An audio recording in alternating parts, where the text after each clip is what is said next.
hadir sudah ada di tengah-tengah kita, kemudian Ketua Panitia Pak Pedono, Pak Made Suwarto, Ketua PHDI dan seprovinsi Banten, kota dan kabupaten, Pak Anton yang hadir, kemudian Ibu WHDI dan semuanya yang sangat kami hormati. Pada kesempatan ini kami izinkan kami untuk memandu acara diskusi ini. Kami buka dengan Assalamualaikum warahmatullahi wabarakatuh. Salam sejahtera untuk kita semua. Namo Buddhaya, Om Swastiastu. Bapak Ibu, umat sedharma dan kita semua, hari ini kita panggil kedua narasumber kita. Sebenarnya narasumbernya adalah Bapak Wakil Wali Kota Tangerang, Bapak Sahidin, tapi beliau menugaskan Bapak Kesbangpol, Bapak Teguh Supriyanto Esos MAP. Kami mohon Bapak berkenan untuk maju ke depan. Terima kasih Bapak Teguh. Kemudian izinkan kami memanggil, sebenarnya hari ini juga Bapak Kajari Kota Tangerang sebagai narasumber karena beliau kondisi kesehatannya sedang pemulihan, sehingga mohon izin pada hari ini akan diwakilkan oleh Bapak Kepala Seksi Intelijen, Bapak Kusnul Fuad. Kami mohon Bapak Kusnul berkenan ke depan.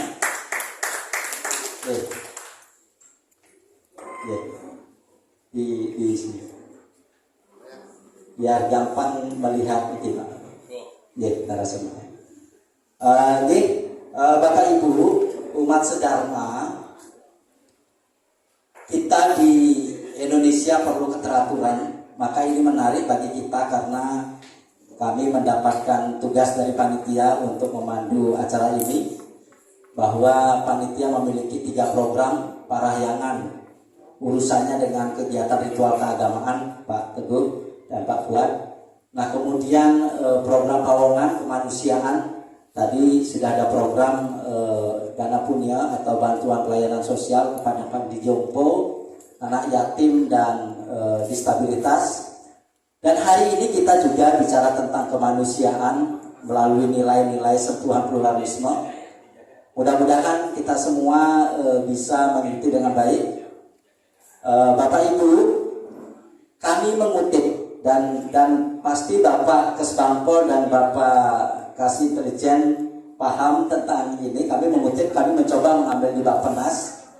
Ternyata, maaf Bapak, ya, ternyata ada tulisannya Pak Jokowi langsung. Ya, kami mendapatkannya sumbernya di Bappenas. Ada tulisan Pak Jokowi langsung beberapa impian Indonesia di tahun 2015 sampai dengan tahun 2085. Nah, kemudian di antara impian ini kami mengutip poin yang kedua. Apa poin yang kedua? Harapan atau impiannya Pak Jokowi, Pak Presiden kita, melalui tulisan tangannya. Niki data primer ya Bapak Ibu, ya, data langsung yang kami kutip dari Bappenas, bahwa harapan beliau sebagai Presiden, masyarakat Indonesia yang menjunjung tinggi pluralisme. Nah, pada hari ini akan kita bahas. Jadi masyarakat Indonesia yang menjunjung tinggi pluralisme, berbudaya, religius, dan menjunjung tinggi nilai-nilai etika. Nah, Bapak Ibu, maka kami mencoba menghubungkan ke sini pada kesempatan ini, dan ini adalah tugas kita bersama sebagai masyarakat Indonesia, termasuk Pak Kesbangpol, Pak Fuad. Nah, kemudian apa cita-citanya di Indonesia Emas tahun 2045? Kami kutip juga sedikit. Silakan Pak Bagus. Di sana ada visi Indonesia Emas. Nah, ini visi Indonesia Emas yang diturunkan dari impian Pak Jokowi tadi. Nah, maka apa visinya untuk Indonesia Emas di tahun 2045? Negara Nusantara berdaulat, maju, dan berkelanjutan. Maka pluralisme ini menjadi penting untuk kita semua untuk mewujudkan visi Indonesia Emas yang diturunkan dari tulisannya Pak Jokowi, Pak Presiden Republik Indonesia. Maka kita berharap pluralisme ini menstimulus refleksi kesadaran dan praktik hidup yang manusiawi dalam komunitas masyarakat Indonesia. Itu harapan kita, dan kita hari ini menjadi pemain dalam pluralisme yang akan dijelaskan oleh kedua narasumber. Kemudian selanjutnya, nah bagaimana Bapak narasumber, ya, silakan selanjutnya. Nah bagaimana Bapak narasumber memberikan sesuai dengan tema ini, asas kebinekaan ini, yang kita junjung tinggi. Burung Garuda begitu eratnya memegang, mencekram Bhinneka Tunggal Ika sebagai sebuah kekuatan yang tadi sudah disampaikan juga oleh Pak Ketua Banjar. Kalau seandainya perbedaan itu kawatnya, kemudian kerikilnya, pasirnya, semennya, adukannya bagus sesuai dengan cengkraman burung Garuda, maka niscaya apa yang dijadikan menjadi harapan dari Pak Jokowi dan Indonesia Emas mudah-mudahan tercapai. Mungkin ini sebagai pengantar kami, sebagai moderator, beri aplaus untuk kedua narasumber kita. Terima kasih Bapak Ibu. Demikian kita berharap apa yang menjadi cita-cita kita bersama melalui Negara Kesatuan Republik Indonesia bisa dapat terlaksana dengan baik. Mungkin di antara Bapak yang duluan siapa? Hah? Oh ikut? Oke, Pak Teguh. Pak Teguh materinya sudah ada di sana. Sampun, Pak Teguh Dumun. Dari Kesbangpol. Bapak Ibu, kami dari panitia menyiapkan 5 tanda kasih. Nah, 5 tanda kasih kepada mereka yang memberikan pertanyaan pertama kepada kedua narasumber. Nah, ketika orang memberikan pertanyaan itu berarti mereka memperhatikan dengan baik, menyimak dengan baik. Maka kami dihubungi oleh panitia akan memberikan tanda kasih. Ya, tanda kasih itu macam-macam bentuknya nanti. Maka dari sekarang perhatikan, simak dengan baik. Guru wisesa kita dari unsur pemerintah, maaf Pak, kalau pemerintah itu adalah guru wisesa, jadi kita punya kewajiban untuk bakti kepada pemerintah. Nah, ketika Bapak Ibu mendengarkan dengan baik, ini adalah sebuah bentuk persembahan dan bakti yang mulia kepada Tuhan Yang Maha Esa. Karena kita sepakat bahwa wisesa itu adalah guru wisesa itu adalah guru yang ada di pemerintah. Oke, kami persilakan Pak Bagus, bisa siap? Oh, belum connect ya.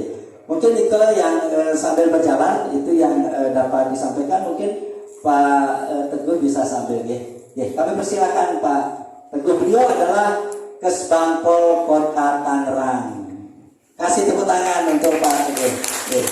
Silakan Pak Teguh.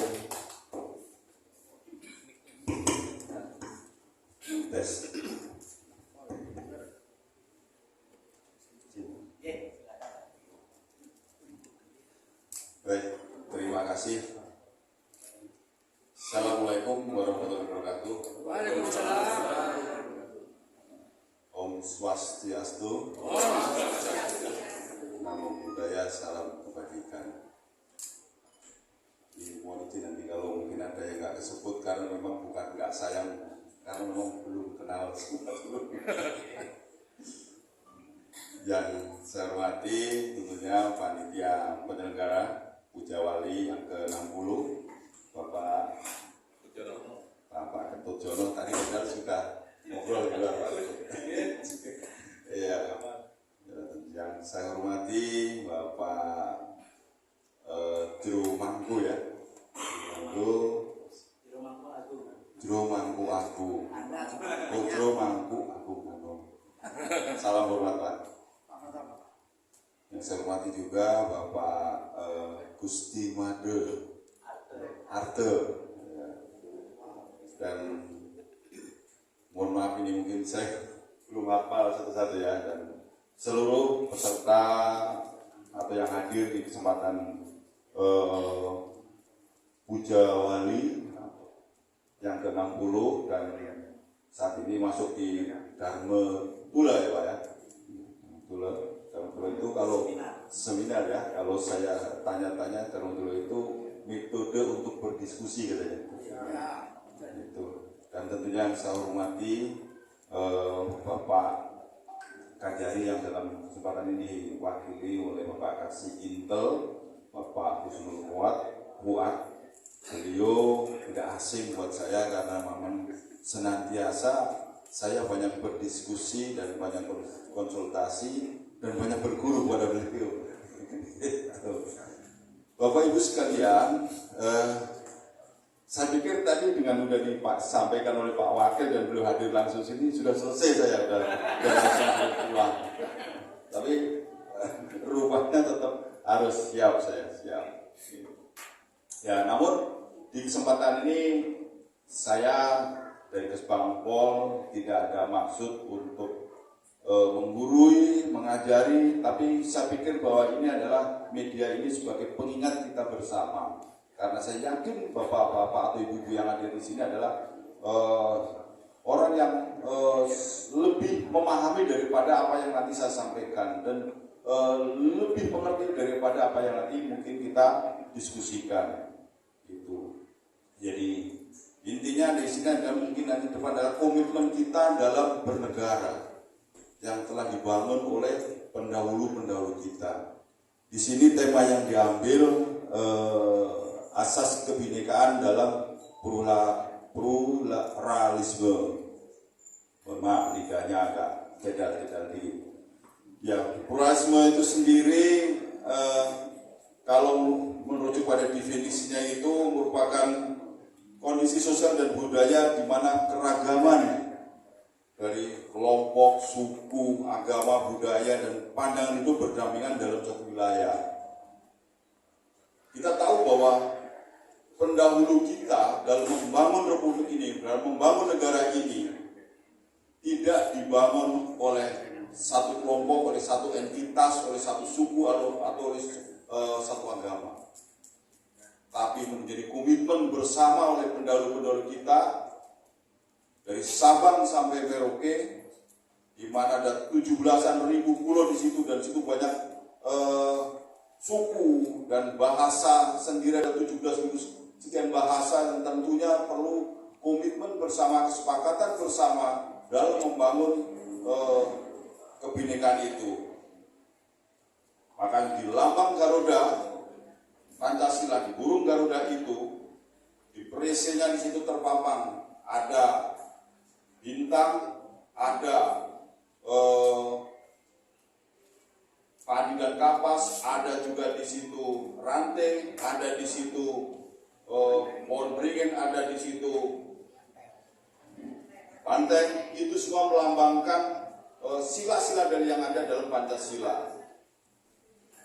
Di cengkeramanya pun di situ ada pita putih sebagai wujud katulistiwa kita, karena negara kita dilintasi oleh katulistiwa, dan di dalamnya situ terus Bhinneka Tunggal Ika. Itulah yang menjadi kekuatan kita bersama dalam membangun negeri ini. Bhinneka Tunggal Ika, walaupun berbeda-beda tetap kita satu juga. Kita bayangkan, kita misalnya kita analogkan dalam suatu rumah tangga, kita kalau dalam satu rumah tangga isinya misalnya dalam hanya laki-laki semua atau perempuan semua, pasti tidak jadi. Tapi perbedaan itu kita satukan menjadi suatu kekuatan, sehingga muncullah generasi-generasi yang tangguh dalam membangun negeri ini.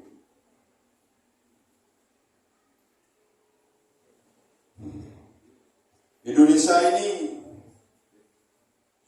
terdiri dari pulau-pulau, di mana ada sekitar 17.000 pulau dan 1.360 suku. Ini tentunya bukan hal yang mudah. Bahkan dalam merumuskan dasar negara pun tidak hanya ditentukan oleh satu orang, tidak ditentukan oleh satu golongan, satu entitas, satu akun suku, akun orang yang menganut agama tertentu. Tapi di situ berkumpul semua, merumuskan bahwa apa yang nanti menjadi komitmen kita, menjadi guidance kita, dasar negara kita. Itulah wujud dari komitmen kita bernegara. Kita bayangkan bahwa kalau misalnya ada satu kelompok, satu suku ataupun lebih dominan dan mereka mengatur semua, maka saya hakul yakin tidak akan terbentuk yang namanya negara Republik Indonesia ini.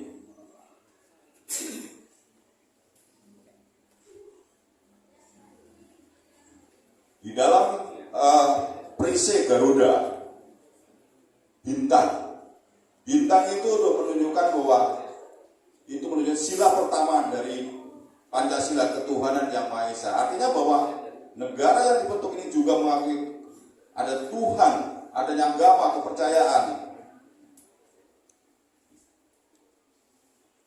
Di situ Anda kalau saat ini sudah diakui agama yang sah adalah 6. Dari Hindu, Buddha, Kristen, Protestan, Islam, Konghucu.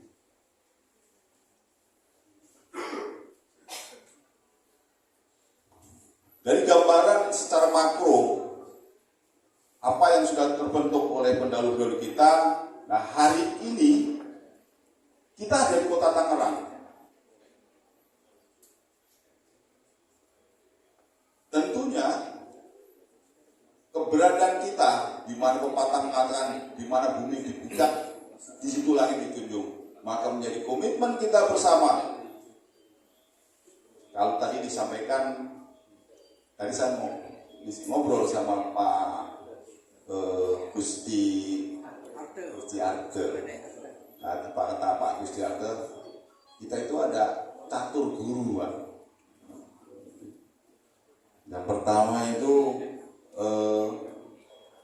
guru upaka, bagaimana kita menyembah Yang Maha Kuasa, kira-kira itu. Upaka orang tua, orang melahirkan kita, keberadaan kita melalui orang tua kita. Yang kedua, guru pengajian, guru yang mengajari, entah di lingkup sekolah, guru kalau di Muslim mungkin guru ngaji, dan itu yang juga kita harus hormati dan hargai. Dan ketiga itu ada, nah guru ini guru pemerintah. Nah inilah yang menjadi komitmen kita.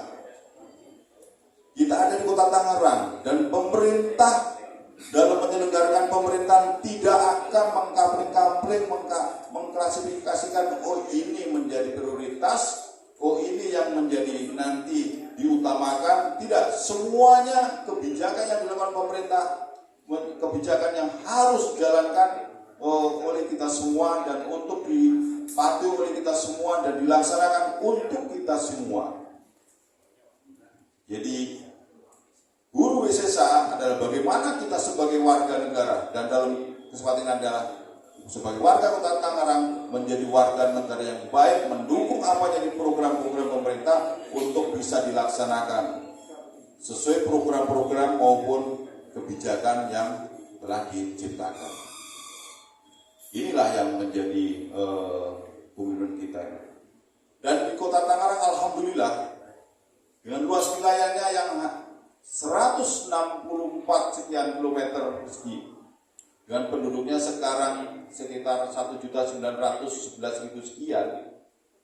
Ini terdiri dari banyak di sini berdiam dari semua suku-suku yang ada di Indonesia. Boleh dibilang kota Tangerang adalah miniaturnya Indonesia. Semua ada di kota Tangerang.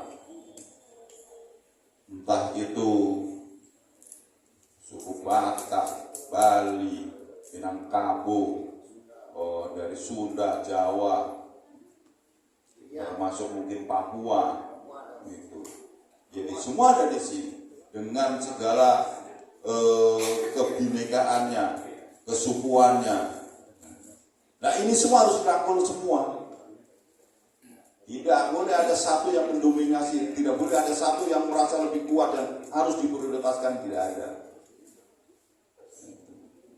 Nah, Kesbangpol di kesempatan ini dan sesuai amanat ketentuan yang ada, maka kami juga bentuk wadah-wadah karena bagaimana semua elemen masyarakat bersatu padu untuk bisa mendukung program-program pemerintah, termasuk mengantisipasi kemungkinan terjadinya konflik-konflik sosial. Kami bentuk forum-forum. Ada forum pembauran kebangsaan kebangsaan. Di situ banyak etnis-etnis suku-suku termasuk dalam mengelola budaya ada di situ. Nah, dalam kaitan mungkin mengantisipasi terjadinya mungkin ketersinggungan antara kelompok agama, kami juga sesuai amanat ketentuan perundangan kami bentuk ada forum kerukunan antarumat beragama FKUB yang semua tokoh-tokoh agama ada di dalam FKUB. Jadi ini menjadi menjembatani kepentingan-kepentingan dari kelompok masyarakat, tidak ada yang dimarginalkan dan tidak ada yang tetapi pembangunan adalah untuk semuanya.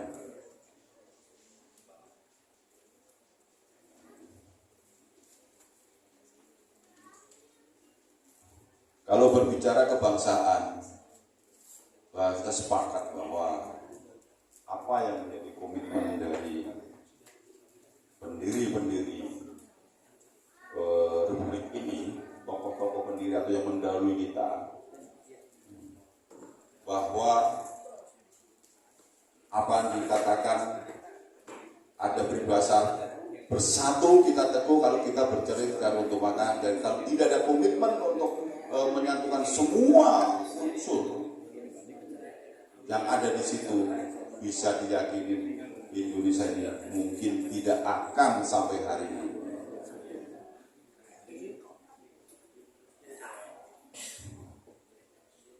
Di sini juga disampaikan bagaimana bahwa tadi ada menyinggung masalah keagamaan,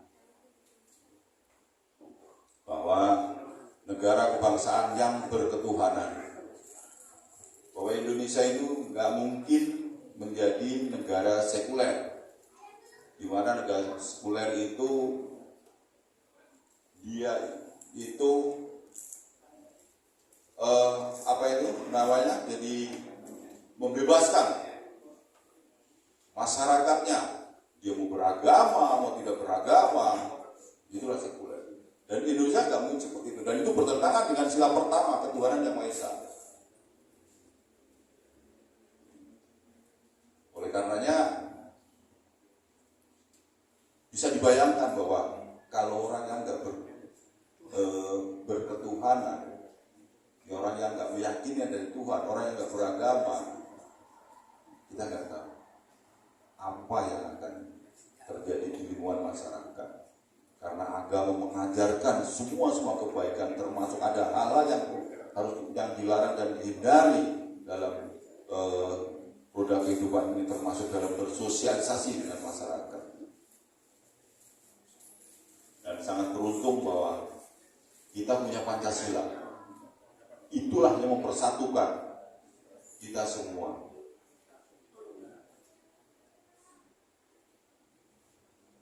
Tahun 98 kita merasakan bersama, di situ ada tonggak sejarah dari Orde Baru ke Orde Reformasi, bagaimana perubahan-perubahan yang fundamental mendasar dari yang semula mungkin kebebasan berekspresi, berdemokrasi itu terbatas. Setelah reformasi semua ini terbuka dan bebas, dan masyarakat juga bisa menyampaikan apa yang menjadi aspirasi, termasuk dalam mengkritisi kebijakan-kebijakan pemerintah. Kita tahu bahwa kadang sampai, mohon maaf kalau ada bahasanya agak kurang pas, sampai kebablasan dalam beretika, menyampaikan suatu aspirasi. Pada saat presidennya Pak SBY, kita tahu pada saat melakukan unjuk rasa itu ada dianalogkan, digambarkan soal kebun ditulis SBY, cukup miris kita hal seperti itu. Dan saat ini juga begitu pemimpin kita dihujat sedemikian rupa dengan atas nama kebebasan berdemokrasi, kemungkinan ya harusnya kita juga tahu batasan-batasan etika yang ada dalam menyampaikan aspirasi. Kalau disampaikan dengan cara-cara begini, saya pikir mungkin bukan budaya Indonesia, karena budaya yang dibangun oleh pendahulu kita. Manakala ada perbedaan pendapat maka bisa dilalui melalui musyawarah untuk mencapai mufakat. Itu adalah budaya Indonesia.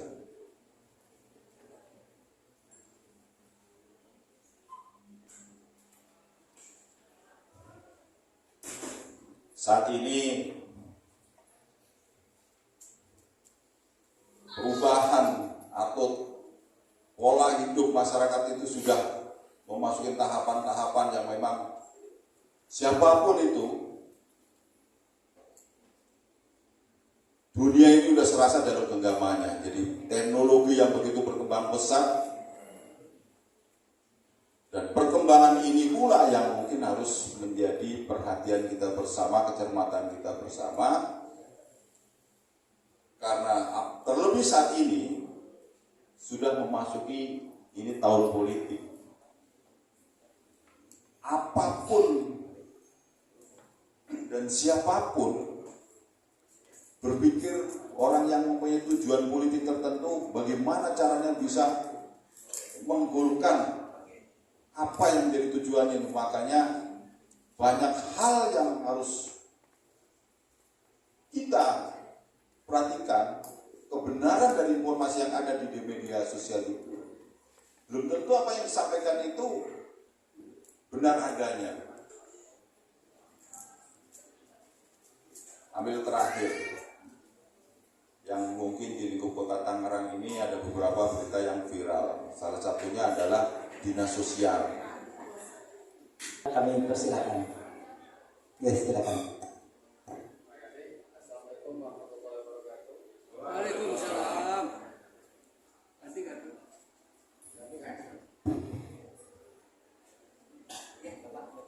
Om Swastiastu, salam budaya dan salam kebajikan.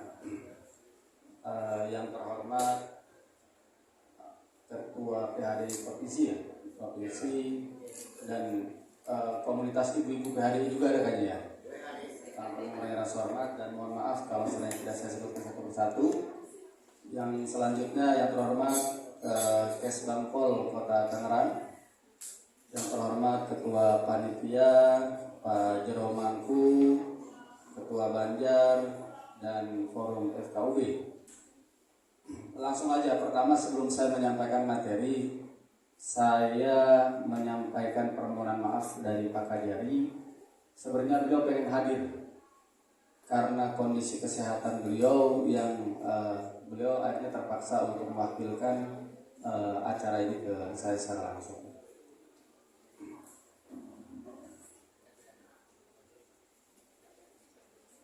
Untuk materi ini udah bisa di-share?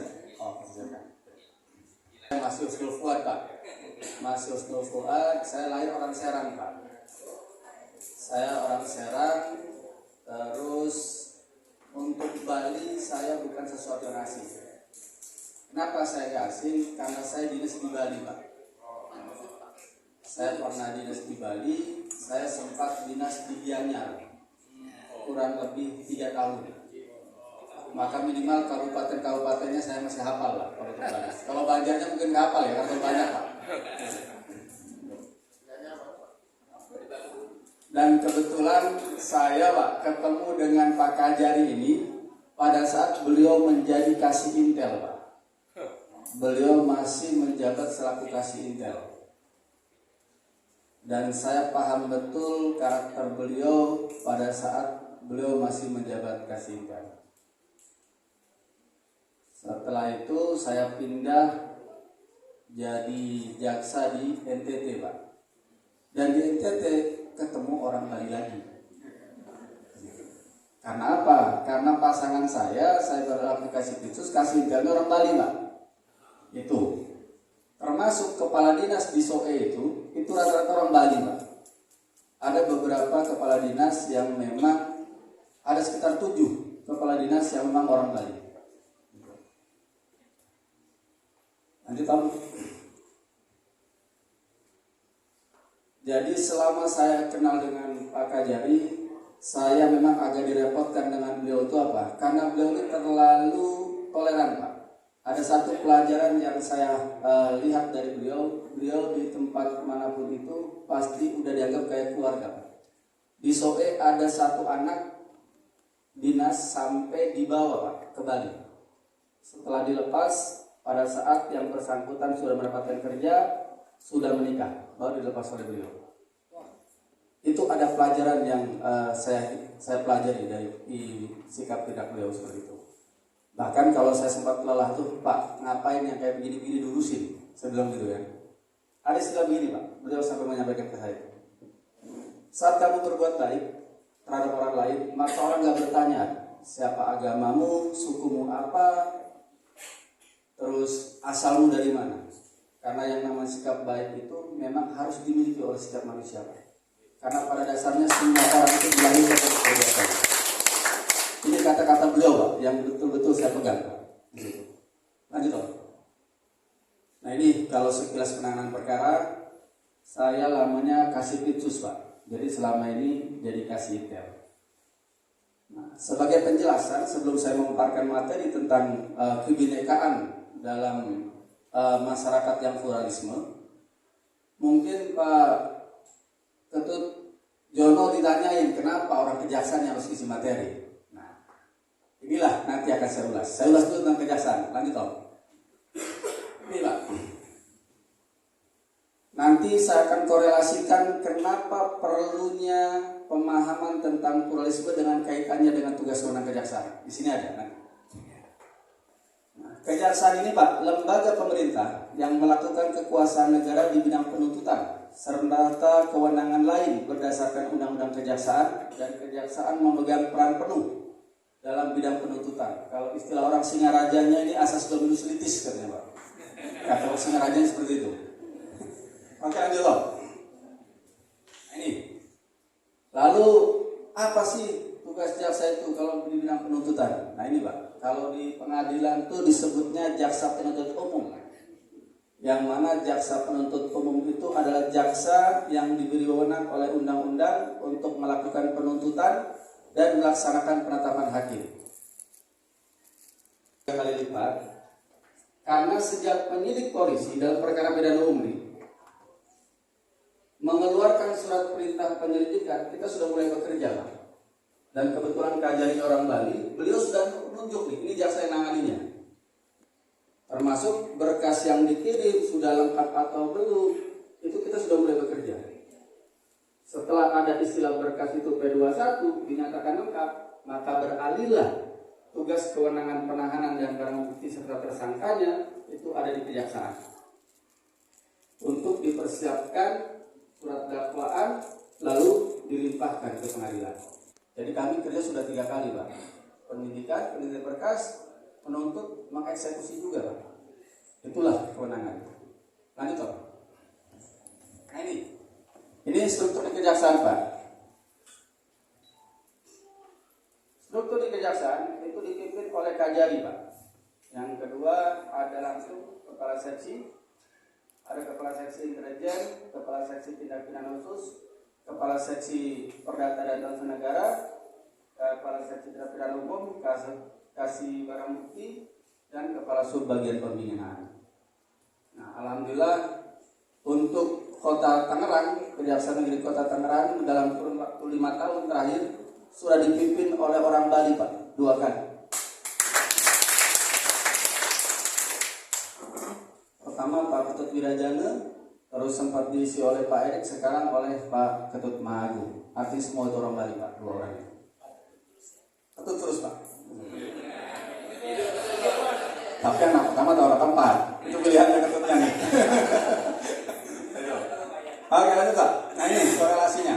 Kenapa korelasinya dengan bidang intelijen itu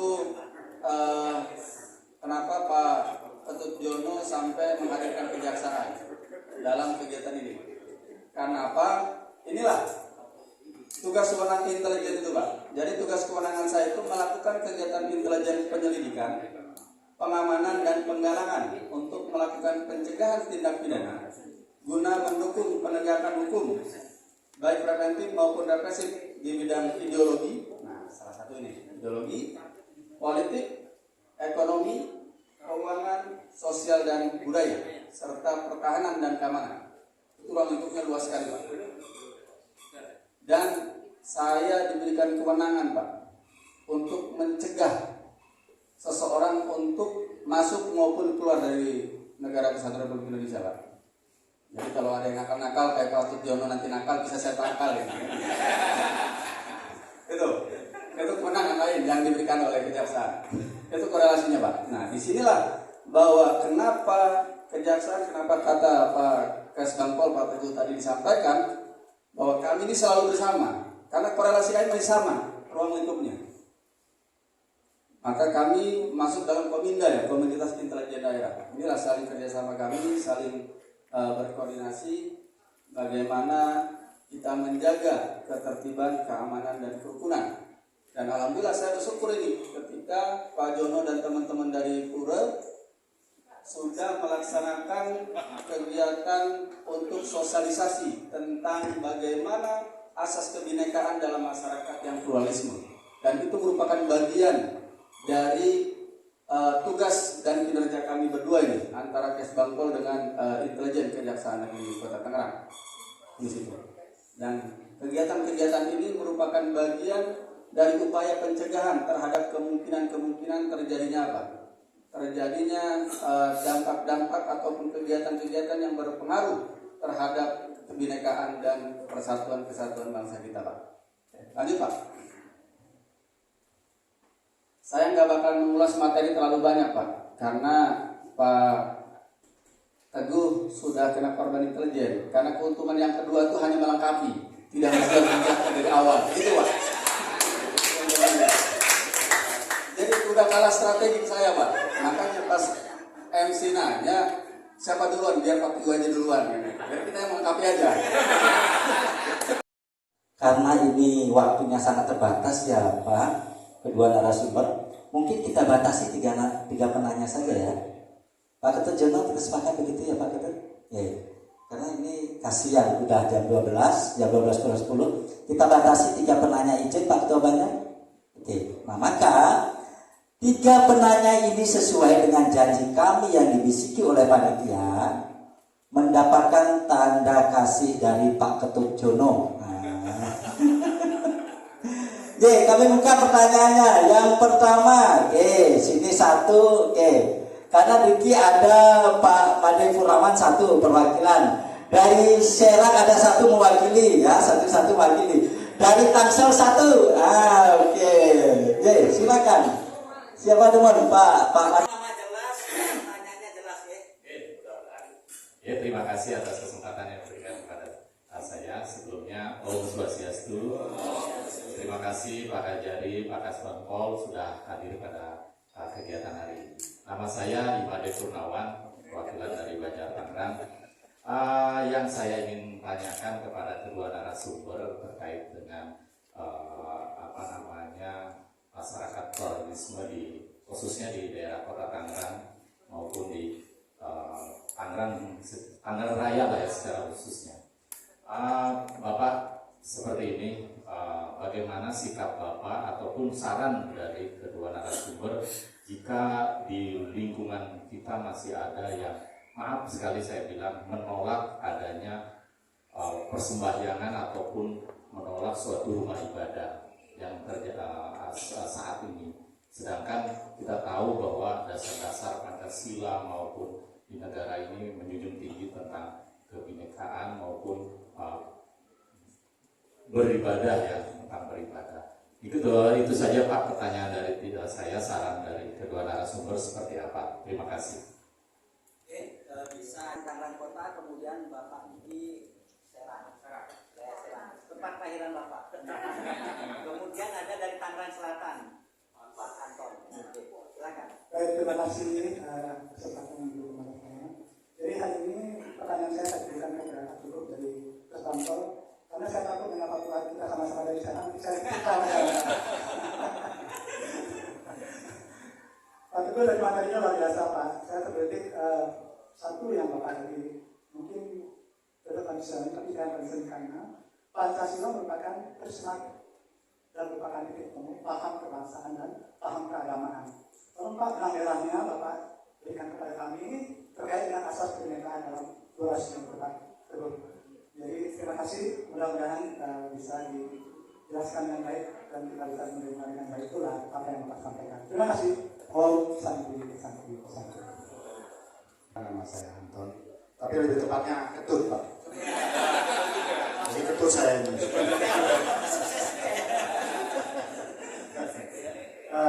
Pertama-tama tentu ucapan terima kasih kita sampaikan dan apresiasi kepada Banjar Pandemi dan kepada Yayasan, kepada Pak Risako yang setiap saat ada kegiatan persembahyangan atau piodalan selalu mengadakan acara-acara yang sifatnya pencerahan seperti ini. Dan ini tentu membanggakan bagi saya, bagi kita semua. Karena Weda mengajarkan juga bahwa orang itu harus menguasai ilmu pengetahuan. Oleh karena itu, mari kita aplaus untuk Banjar Tangsel yang mengajarkan dalam. Saya ingin sedikit agak spektrumnya agak lebih luas. Sebagaimana kita ketahui, negara kita ini adalah negara demokrasi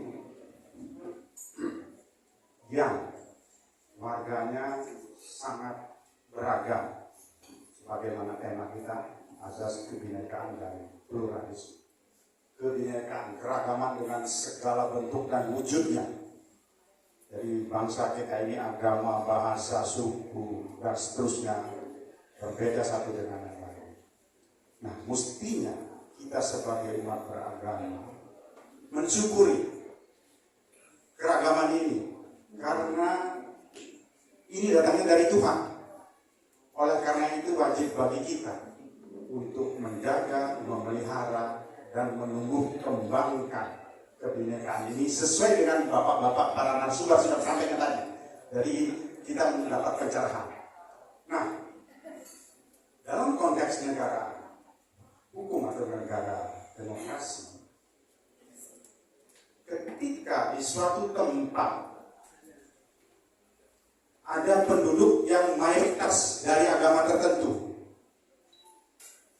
dan minoritas dari agama yang lain, dan ini ada di negara kita.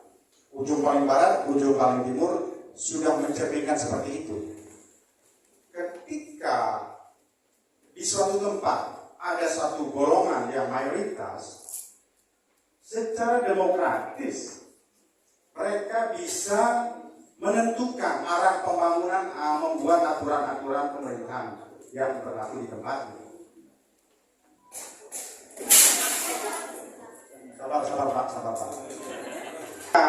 Di suatu tempat yang memiliki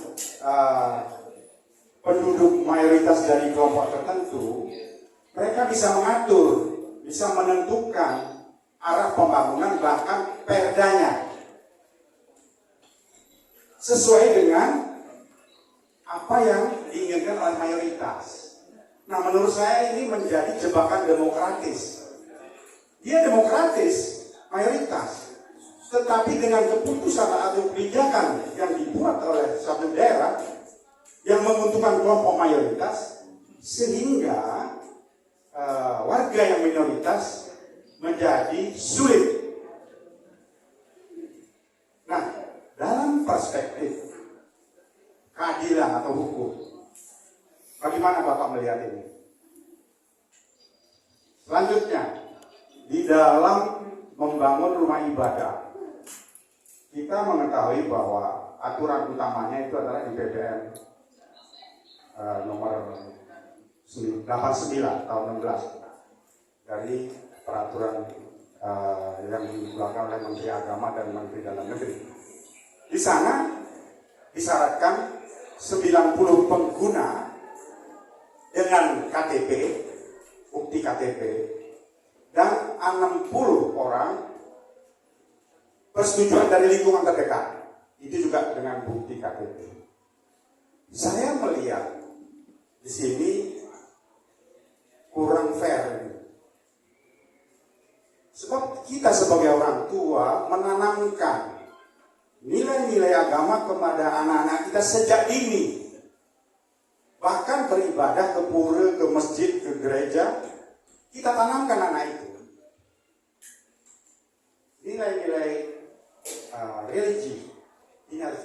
sejak kecil.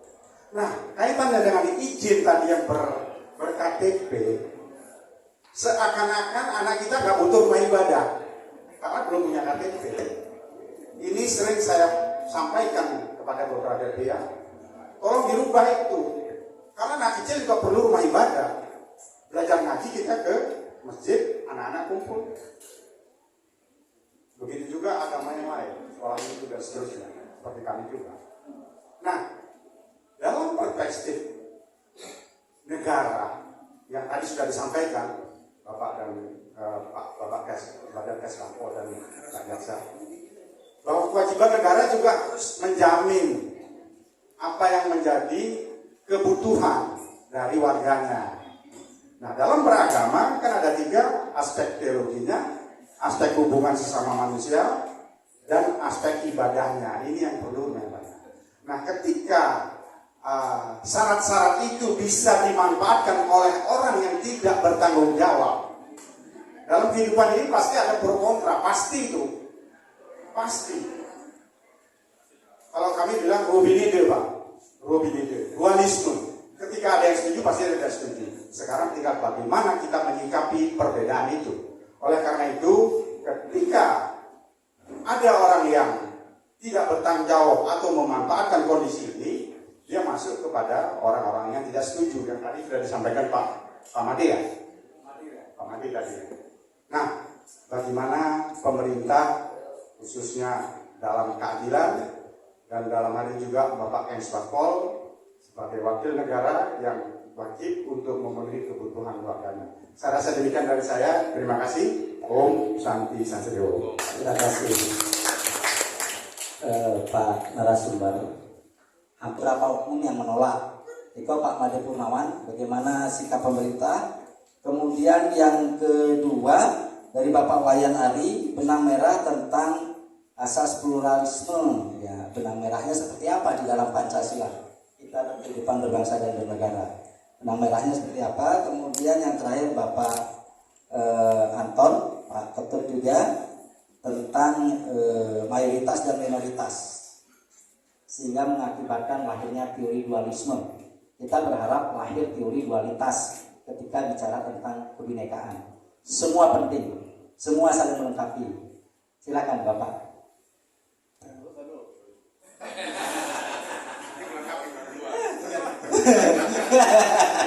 Nanti Pak Teguh tinggal melengkapi ya Pak Teguh ya. Minimal jawaban saya nggak diambil duluan. Itu strategi. Ya, kalau pertanyaan dan pertanyaan ketiga itu hampir sama sebenarnya Pak. Kaitan masalah bagaimana kita berbicara ngomongin pembangunan rumah ibadah. Ya, berbicara pembangunan rumah ibadah Pak, memang inilah tantangan dalam hal proses pembangunan maupun dalam hal proses pelaksanaan Pak. Dan inilah pemicu yang paling kuat Pak, yang mengancam terhadap pluralisme. Kalau istilah dalam manajemen konflik Pak, ada beberapa tahapan. Bagaimana kita proses menyelesaikan permasalahan. Kalau dalam istilah Kesbangpolnya itu ada istilah mitigasi risiko. Saya otomatis akan berbicara secara umum Pak, karena saya tidak tahu faktualnya di lapangan seperti apa proses terhadap bagaimana proses pengurusan itu. Tapi yakinlah Pak, ketika Bapak menanyakan bagaimana negara hadir terhadap kebinekaan dan keragaman, terhadap pluralisme, terhadap agama, dengan menerbitkan syarat-syarat itu Pak, syarat-syarat izin itu merupakan perwujudan dari negara dengan cara mengatur dan menentukan bagaimana syarat-syarat yang harus dipenuhi dalam hal perizinan pembangunan rumah ibadah. Nah, Pak, bagaimana dengan mayoritas dan minoritas? Kan gitu. Sebenarnya masalah itu gampang, Pak. Bagaimana kita mampu bersosialisasi, Pak. Yang kedua, kalau istilah dalam politiknya itu ada istilah apa? Negosiasi atau apa ya? Istilahnya kalau itu bukan, sosialisasi itu pasti, Pak. Kalau sosialisasi itu pasti, cuma bagaimana kita melakukan lobby-lobby, Pak. Teknik negosiasi dan lobby. Karena dalam manajemen konflik itu proses yang paling mujarab, Pak. Bagaimana sebelum mendirikan, yuk kita matur suwun dulu ke lingkungan sekitar. Bagaimana ya? Begini. Ketika memang orang tersebut cenderung apa? Cenderung memiliki egosentris tersendiri, terlalu fanatik tersendiri, maka libatkanlah unsur pemerintah daerah di situ. Baik kelurahan, RT setempat maupun dari Kesbangpol, bahkan bila perlu dari perizinan dan FKUB pun saya yakin pasti turun. Itu, Pak. Jadi proses lobby itu paling penting dalam manajemen konflik. Dan yakinlah, Pak, kenapa saya bilang proses lobby itu paling mujarab, Pak?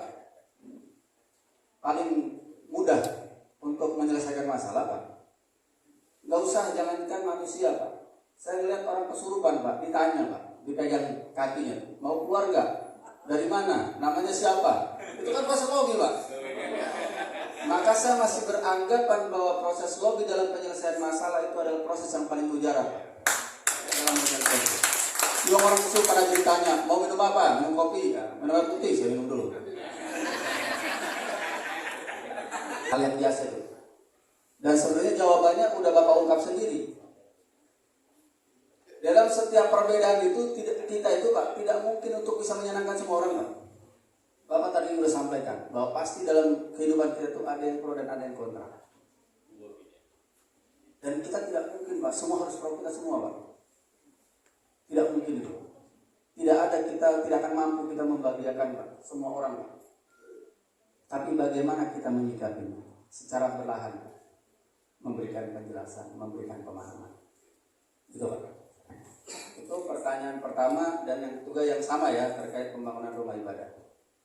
Nah, kalau berbicara masalah surat izin, Pak, izin pembangunan ibadah dikurangi, mungkin Kesbangpol nanti akan jawab, Pak. Nah, nggak tahu nih kalau di daerah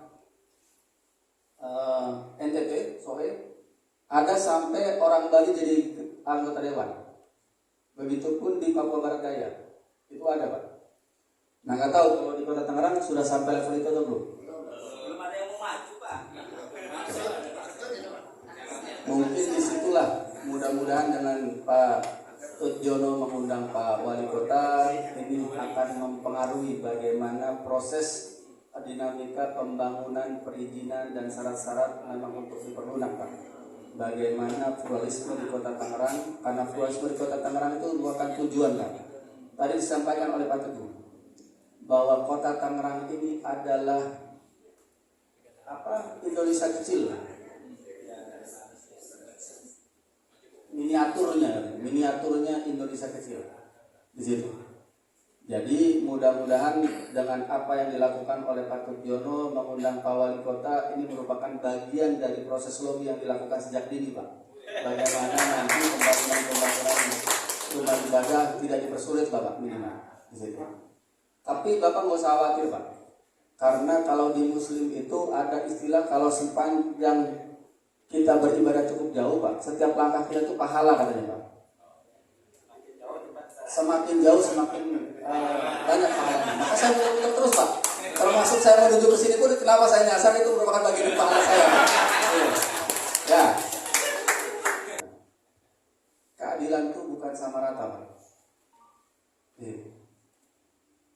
Keadilan itu adalah kita memberikan posisi sesuai dengan porsinya. Contohnya nggak usah jauh-jauh. Kalau berbicara masalah konteks keadilan, Bapak ngasih anak 2 orang anak, Pak, usia 5 tahun, usia 17 tahun, yang masih SD dan yang masih kuliah. Kalau yang masih SD Bapak kasih kendaraan, Pak, bukan berbicara adil, Pak, tidak tepat fungsi, Pak, karena dia belum bisa, belum sanggup, Pak. Tapi kalau Bapak kasih ke yang kuliah mungkin bisa untuk apa? Transportasi bisa lebih cepat kalau yang kuliah. Jadi konteks adil itu Pak bukan sama rata, tapi kita tepat memberikannya sesuai dengan porsinya. Termasuk air minumnya Pak Islam dengan saya pasti berbeda porsinya. Termasuk hausnya pun berbeda. Itu saja Pak, sekilas Pak. Ya, moles-moles dikit aja Pak. Lengkapi ya Pak ya. Lengkapi. Pada intinya apa yang disampaikan kebinekaan dalam pluralisme semua sama. Baik itu dari yang pertama Pak Made, Pak Wayang maupun terakhir Pak Ketut Anton, mungkin yang agak beda kaitan dengan perizinan membangun rumah ibadah. Gitu. Bahwa apa tadi disampaikan oleh Pak Fuad memang begitu adanya bahwa kita bernegara, bahwa di dalamnya dalam komitmen bernegara ini sebagaimana tadi awal sampaikan dibangun jadi komitmen bersama dari suku-suku yang ada di Indonesia, dari pulau-pulau yang ada di Indonesia didiami oleh suku-suku dan berbagai macam budaya, adat dan agama. Maka setelah menjadi kesepakatan, ya tidak menjadi memprioritaskan mana mayoritas, mana minoritas. Semua sama. Hak dan kewajibannya diatur di situ. Gitu. Maka kalau seumpama tadi ini sekalian saya singgung kaitan pembangunan rumah ibadah, alangkah kita menjadi tidak terarah dan kemungkinan malah akan muncul dominasi dari mayoritas atas minoritas kalau tidak diatur dan tidak dibuatkan regulasi di situ.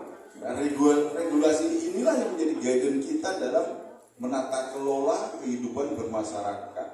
Ini yang menjadi tentunya komitmen kita bersama. Kenapa pemerintah harus juga menerbitkan aturan atau regulasi? Konteksnya adalah bagaimana menjaga situasi dan kondisi serta kemungkinan terjadinya konflik-konflik yang akan muncul. Itulah menjadi kesepakatan kita bersama.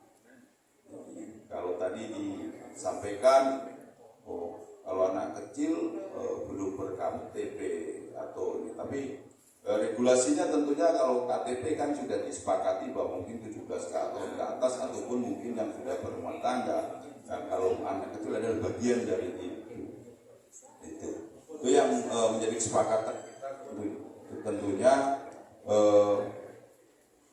apa yang sudah ditentukan dalam regulasi. Jadi tidak membedakan ada mayoritas maupun minoritas gitu kan. Dan ada misalnya di dalam satu lingkungan, ya tadi ada langkah-langkah yang disampaikan oleh Pak Fuad, memang perlunya adanya ya tadi istilah lobby ataupun pendekatan.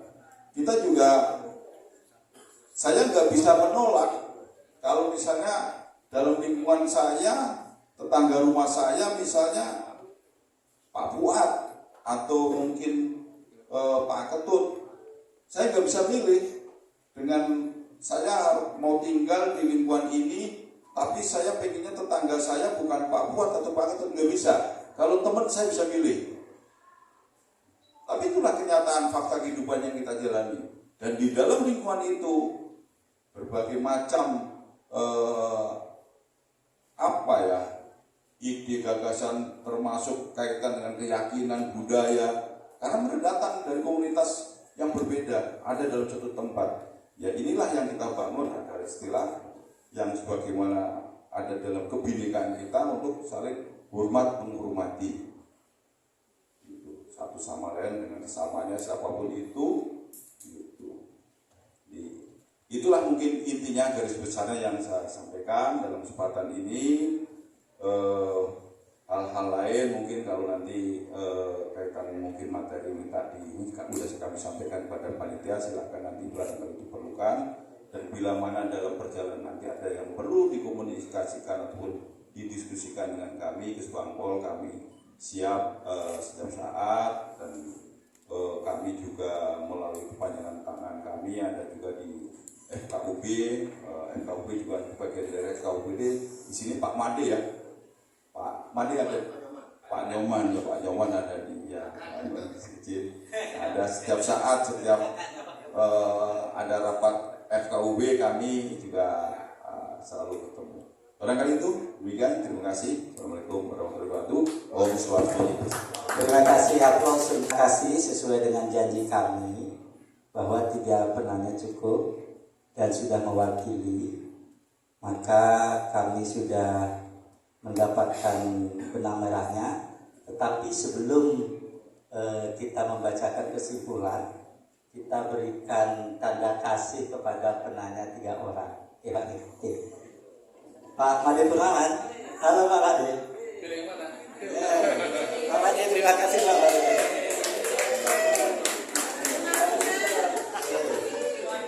Pak Wayan, dulu Pak Wayan satu perumahan dengan kami dialog, tapi kami ditinggalkan jauh di Serang. Tanda kasih ke Pak Wayan. Pak Anwar, beliau luar biasa nih, PHDI Tangerang Selatan. Terima kasih. Katakan cintamu dengan bunga. Luar biasa. Dan kita sepakat bahwa narasumber kita juga luar biasa, maka kita memberikan tanda kasih ini dengan tulus. Perwakilan peserta Bapak. Terima kasih. Beri aplaus untuk semuanya. Jadi kesimpulannya begini Bapak, dari materi yang sudah disampaikan baik Pak Fuad maupun Pak Teguh, kami membacakan catatan kami yang kami tulis dengan tulisan tangan. Nah, ini tidak bisa dipungkiri bahwa kita menyimak, dapat kami simpulkan bahwa kita semua diharapkan melalui kegiatan ini dengan tema asas kebinekaan dalam masyarakat pluralisme oleh kedua narasumber, dan kita semua mampu menunjukkan tindakan yang etis, religius dan sosial dalam semangat kedewasaan, kebersamaan, toleran, solider sesuai dengan materinya kedua narasumber, dan keterbukaan terhadap plural seperti Indonesia sebagai bentuk implementasi nilai Bhinneka Tunggal Ika dalam bingkai Negara Kesatuan Republik Indonesia. Nah, itulah kesimpulannya. Beri aplaus untuk kedua narasumber. Oke, selanjutnya kami serahkan.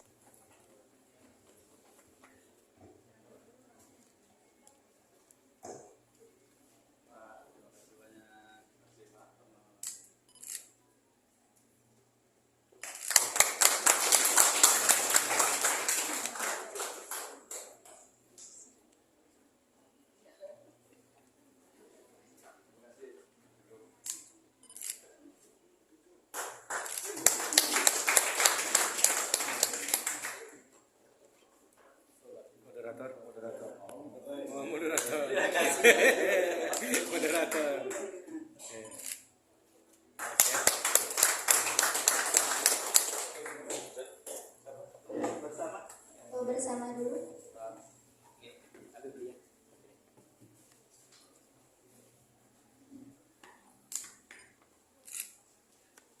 Satu dua, sekali lagi 1 2. Oke, cukup.